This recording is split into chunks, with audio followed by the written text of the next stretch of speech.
Se trata de acabar con los privilegios, pues acabemos con los privilegios de los 16 oligarcas que han concentrado 161.300 millones de dólares y no pagan el 30% de ICR. Y como el caso de Salinas Pliego, que durante 15 años no pagó impuestos y todavía se le hace un descuento del 40%. Si eso no es privilegio, yo no sé qué sea privilegio. Entonces estamos poniendo la lupa en el sector público, que está bien, pues es parte de la política pública de austeridad republicana, y yo estoy de acuerdo, no discuto en ningún sentido, pero yo creo que hay privilegios muy onerosos para el pueblo, como es que esta concentración de riqueza no pague los impuestos correspondientes. Como yo les pregunto en los mítines, a ninguno de nosotros nos preguntan, de nosotras, las personas, si queremos pagar impuestos o no. Nos llega el descuento directo y es del 30%. Mientras que esta gente, como Salinas Pliego, no pagó durante 15 años y todavía le hicieron 40% de descuento. Pues eso es peor que un privilegio. Y el rescate bancario, que ha costado $1 billón, $1 millón de millones de pesos, era de 532,000 millones la deuda. En el 2000, cuando la aprobó el PRI y el PAN, el PRI de Zedillo y el PAN, cuya Cámara de Diputados encabezaba Felipe del Sagrado Corazón de Jesús Calderón Hinojosa, ellos votaron la Cámara de Diputados este rescate bancario. El PRD votó en contra después de una consulta que hizo el entonces presidente del PRD, Andrés Manuel López Obrador, pública en todo el país, y la gente decidió que no se aprobara. Es evidente que esas cosas de veras que son privilegios, por no decirles más fuertecito. Se discute la reforma constitucional y uno de los puntos es que la revocación del mandato, que la oposición dice que ya estamos perdidos, que la gente no nos quiere, que ya se acabó nuestro tiempo, trae más del 70% de apoyo la compañera presidenta Claudia Sheinbaum Pardo, pero como dicen los abogados, suponiendo sin conceder que tuvieran razón, pues entonces con mayor peso hay que hacer la revocación en 2027. ¿Para qué esperarse hasta 2028? No tiene sentido. Entonces, uno de los puntos de la reforma es que en 2027 pueda hacerse la revocación. No la manda a 2027 como era originalmente la iniciativa que envió el compañero presidente López Obrador y que no pudo quedar así porque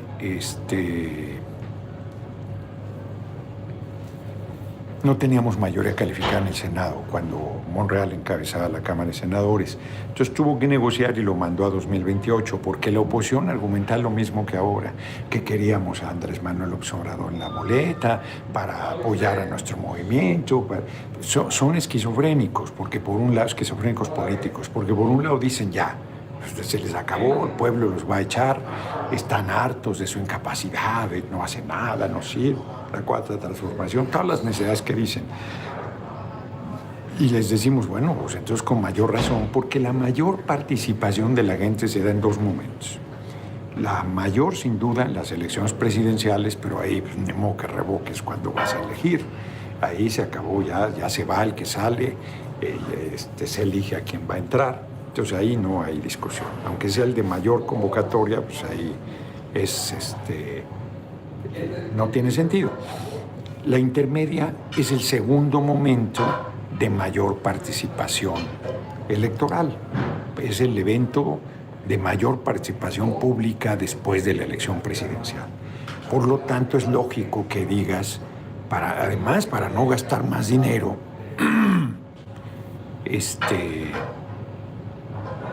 pues la haces en 2027, vas en un solo proceso y ahí sacas la revocación del mandato y las elecciones constitucionales. Y la oposición no quiere. ¿A qué le tiene miedo? Porque dicen que el prestigio de la compañera presidenta Claudia Sheinbaum Pardo, es más, están mintiendo porque dicen que como la compañera presidenta podrá comentar cosas, no hacer obra pública, no inaugurar obras públicas, no hablar de derechos constitucionales o de programas sociales. Es más, ni siquiera se entrega los apoyos en ese tiempo electoral, se adelantan y por consiguiente no tiene ningún impacto, ninguna cosa de esa naturaleza, pero para evitar lo que hicieron con el compañero presidente López Obrador, que cada que entraba a un debate político, no político electoral, a un debate político de discusión sobre si debe ser revocado o no, quien está en la presidencia, si debe ser revocada la persona, se determinó que sí no puede contratar propaganda en radio y televisión, no puede llamar a votar por ningún partido, mienten de manera absoluta, no tiene derecho a hacer campaña política. En Estados Unidos, el presidente de la República va y apoya a los candidatos de su partido y a su propia reelección en su momento. Que eso está prohibido y seguirá estando prohibido. Nadie está planteando una cosa diferente, pero están intrigando, igual que con lo de la sobrerepresentación, que se hacen que no entienden, que son 300 distritos de mayoría y que por lo tanto, como eso se gana por mayoría absoluta, el que tenga más votos, aunque no por mayoría, ni siquiera absoluta, porque no importa que no tengas el 50% más uno, si tienes más que el resto de las candidaturas, ganas la posición de mayoría. Como pasaba con el PRI y el PAN, que a veces ganaron con el 20% de los votos, con el 30%, eran la minoría mayor. Nadie discutía eso porque es un sistema predominante de mayoría. Entonces se hacen que no entienden eso y plantean que la sobrerepresentación, en un sistema mixto hay sobrerepresentación, punto. La única manera que no haya sobrerepresentación es que fuera representación proporcional pura. Esa es la única manera. En ese marco, estoy viendo ahí comentario de Blázquez que es inconstitucional el plan B. Yo me preocupa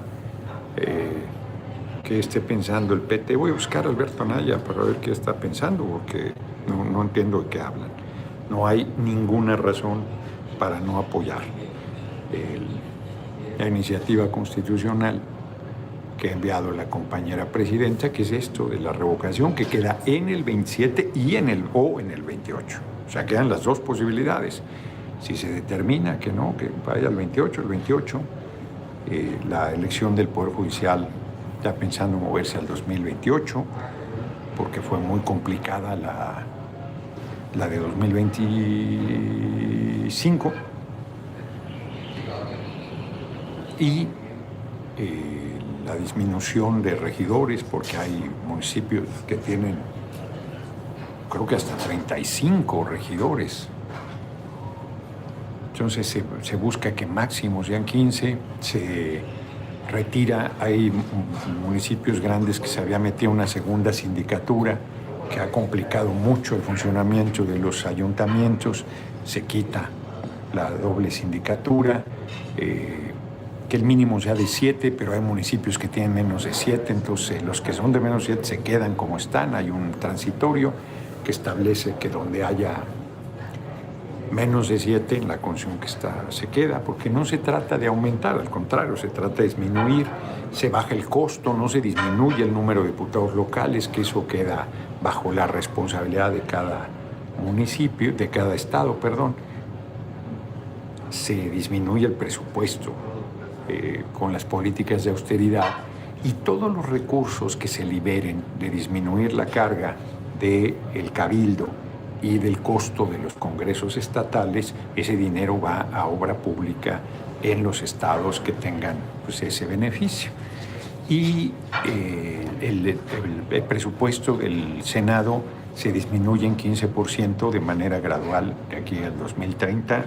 En esencia, estas son las reformas, lo que incluye la reforma. Se me escapará alguna cosa, pero como se puede ver, pues no tiene ningún planteamiento inconstitucional. Además que es absurdo, o sea, esa es una argumentación ridícula, que planteen que una reforma constitucional es inconstitucional. Pues ya están como los que se ponían a la reforma para elegir al Poder Judicial. O sea, un cambio en la Constitución es un cambio soberano. Se asume que el Congreso mexicano es el constituyente permanente. ¿Qué quiere decir eso? Que puede hacer cambios a la Constitución todo el tiempo.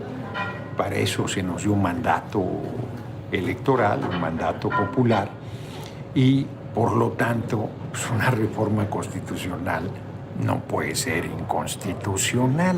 Es ridículo eso que plantean.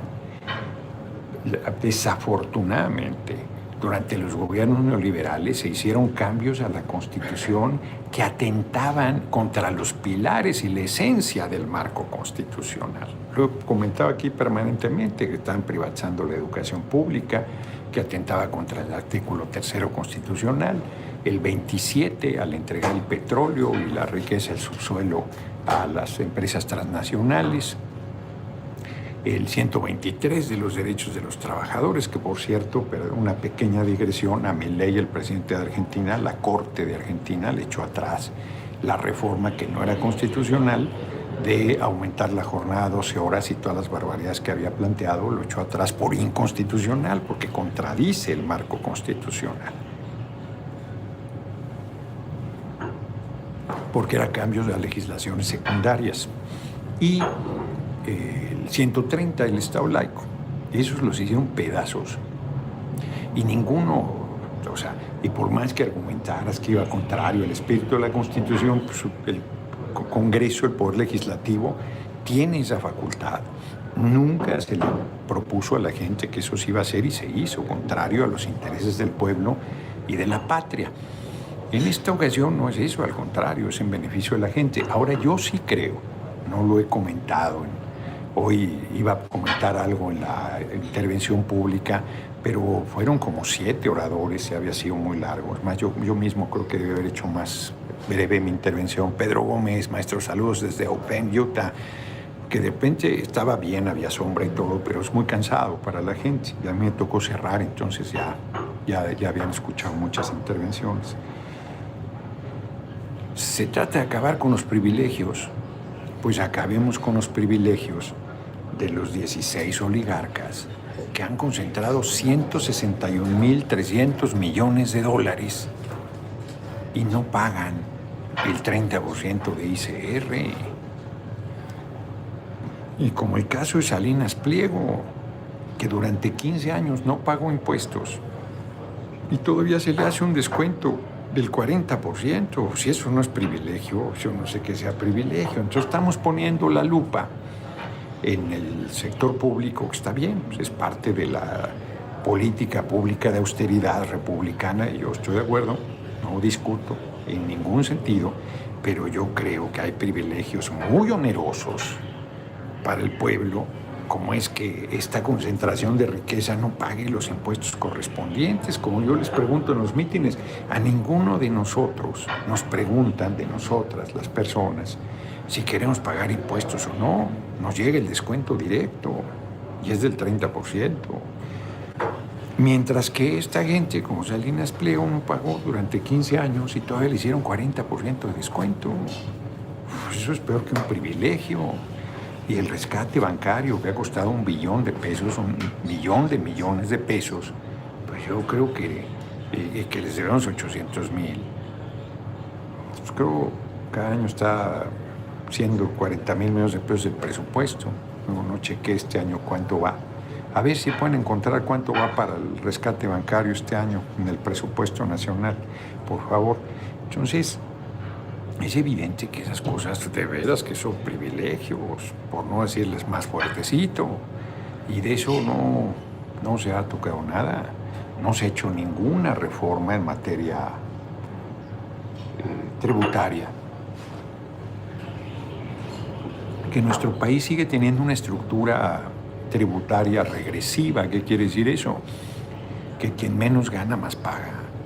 Y debe ser progresiva, quien más gana más paga, pues es de sentido común. Y creo, y no estamos hablando de los sectores medios, estamos hablando de un puñado que concentra la mayor parte de la riqueza del país, y que es correcto que en la medida de los beneficios que recibe, aporte para las finanzas públicas del país, porque más las necesidades son enormes. Ahorita en la comida se nos acercó una compañera que planteaba el tema de que aquí en Ciudad Juárez el ferrocarril, que es de carga, parte la ciudad en dos. Y entonces hay accidentes mortales.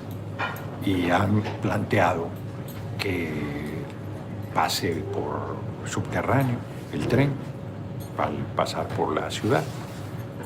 Yo creo que es una propuesta absolutamente sensata y el compañero presidente ya había planteado que sí, y luego se echó para atrás el Grupo México porque se hizo una propuesta de meter un puente que les salía mucho menos oneroso, porque es un compromiso que ellos tienen que cumplir. Y resulta que el puente pasa por encima del centro histórico de Ciudad Juárez y deteriora todo el centro histórico, que de por sí se ha ido rescatando con mucha dificultad. Debe pasar subterráneo. Entonces, cosas como esas, y algunas obras públicas imperiosas. Aquí el transporte público es un desastre, o sea, es un desastre. Muy difícil para la gente que no cuenta con un vehículo. Mejorar. La gente que te pide cosas, agua, electricidad, servicios de... Fíjense, este año se le van a dar 35.553 millones. 35.353 millones. Y andaba por el orden de 40.000 millones. Pues ahora 5.000 millones menos, pero es un montón de dinero. Este año se disminuyó 0.05%. Se disminuyó 0.05. No, bueno, 5 décimas. Medio punto porcentual. Y la verdad es que eso debe revisarse. Le planteé yo a la Asociación de Bancos de México que hagan una propuesta a ellos. Pues ni siquiera es que se les imponga nada. Que se discuta por ellos, le revisen, propongan. Entonces, pues eso sí que son privilegios. O sea, 1 billón de pesos se les ha dado. Era de 532.000 millones la deuda. En el 2000, cuando la aprobó el PRI y el PAN, el PRI de Zedillo y el PAN, cuya Cámara de Diputados encabezaba Felipe del Sagrado Corazón de Jesús Calderón Hinojosa, ellos votaron la Cámara de Diputados este rescate bancario. PRD votó en contra después de una consulta que hizo el entonces presidente del PRD, Andrés Manuel López Obrador, pública en todo el país, y la gente decidió que no se aprobara. Así las cosas, es evidente que o sea, hay que poner el foco en esas cosas. O sea, ya con el ejemplo, ya hemos puesto muy claramente el ejemplo de austeridad y seguirá en esa línea, en las políticas públicas. Y sin embargo hay cosas que pues, son injustificables, que se mantengan injustificables. Por otro lado, quienes plantean la militarización del país y así hace falta tantos recursos para cosas tan básicas, hoy hizo una compañera de origen veracruzano, vino a la fiesta de 15 años o de algo de un sobrina, y se quedó acá. Y hizo una exposición tan bonita, porque explicó cómo aquí había un trabajo en las maquilas, que en Veracruz pagaban 200 y aquí 400 pesos semanales, y se quedó y hacía horas extras y trabajaba muy duro, pero luego se casó y tuvo hijos y tal, y entonces ya no le alcanzaba. Marisol López. Y entonces comentó el impacto, así lo fue comentando, muy bonito, positivo que tuvo el aumento al doble del salario mínimo en la frontera, el beneficio, y eso que no habló de absolutamente todos los derechos constitucionales que hoy hay y que han tenido un impacto positivo en la gente, pero acá en la frontera entiendes el apoyo a nuestro movimiento porque esas cosas le cambió la vida al pueblo trabajador, que con su esfuerzo y trabajo contribuyen a la riqueza del país. Fue muy, muy bonita la exposición de Marisol. Y me parece que desde la boca de una mujer surgía el corazón del pueblo, tomó una fuerza mayor todavía, porque que nosotros hablemos estas cosas, la forma en que ella la personalizó, en el impacto que en su vida ha tenido y que es un ejemplo de las trabajadoras y trabajadores de la frontera, pues es impresionante. Por eso el compañero presidente López Obrador dice, no, para el pueblo la democracia es la vida. Le va la vida, porque si regresan estos canallas, es volver a empobrecer a la gente.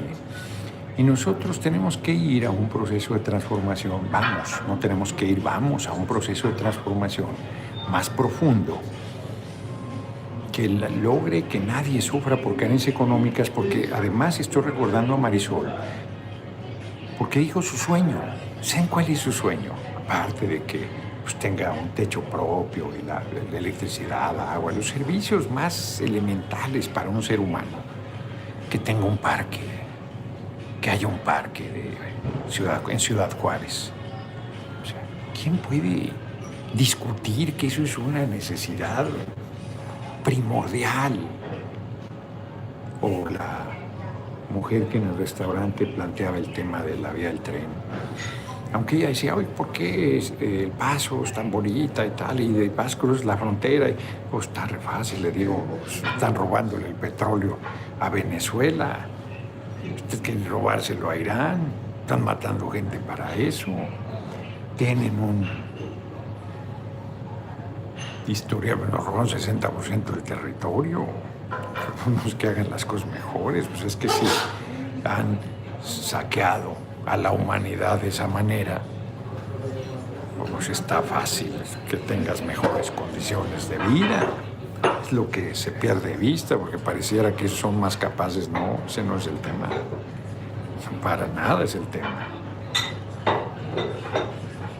A ver, quieren otra vez tomar el control de Cuba y generar una infraestructura turística, saben que es un país bellísimo. Y entonces le meten a las cadenas de hoteles y todo, y no le pagan nada al pueblo de Cuba. O sea, porque además, digo, si invirtieran y pagaran, no, ya no pagan porque pagan en Estados Unidos. Lo de Venezuela, lo dije el otro día, se han llevado 80 millones de barriles de petróleo. Está más de $100. Y no le dan un centavo a Venezuela. Es que es dado y arrempujado. Es un robo, es un despojo.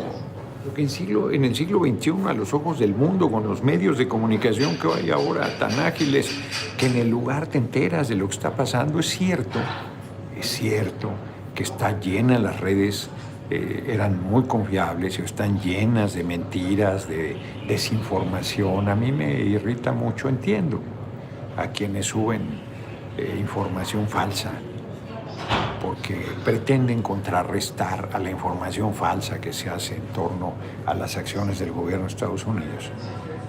Pero me parece que en la medida que tú haces lo mismo que el adversario, acabas pareciéndote a él y pierdes.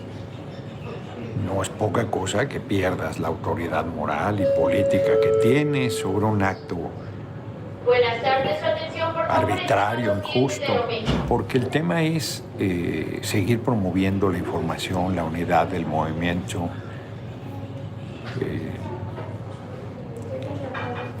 la politización, la conciencia, el impulsar el proceso de transformación. 2027 va a ser un año clave. Aquí en Chihuahua se cambia la gubernatura. Yo estoy convencido que los paneaguados se van. Se renuevan todas las alcaldías, casi todas las alcaldías del país, de régimen constitucional. Los 31 congresos locales y el Congreso de la Ciudad de México, la totalidad de la Cámara de Diputados. Entonces sí hay se eligen 17 estados de la República, gubernaturas, 9 candidaturas deben ser mujeres, porque si son nones debe haber mayor número de mujeres para lograr en breve la paridad. Entonces, sí es un año importantísimo. Este año solo hay elecciones en Coahuila. Yo quería ir a todos los distritos, no me han invitado. No he hablado con Diego El Bosque, dirigente de Coahuila, pero no veo que manifiestan poco esa fuerza. Pues si no quieren que vaya, pues no voy. Si quieren que vaya, voy, como digan. Es importante esa elección porque hay que traer a Mecate Corto al gobierno priista de Coahuila. Entonces, sí, Sí vamos a ir viendo cómo avanzar de mejor manera.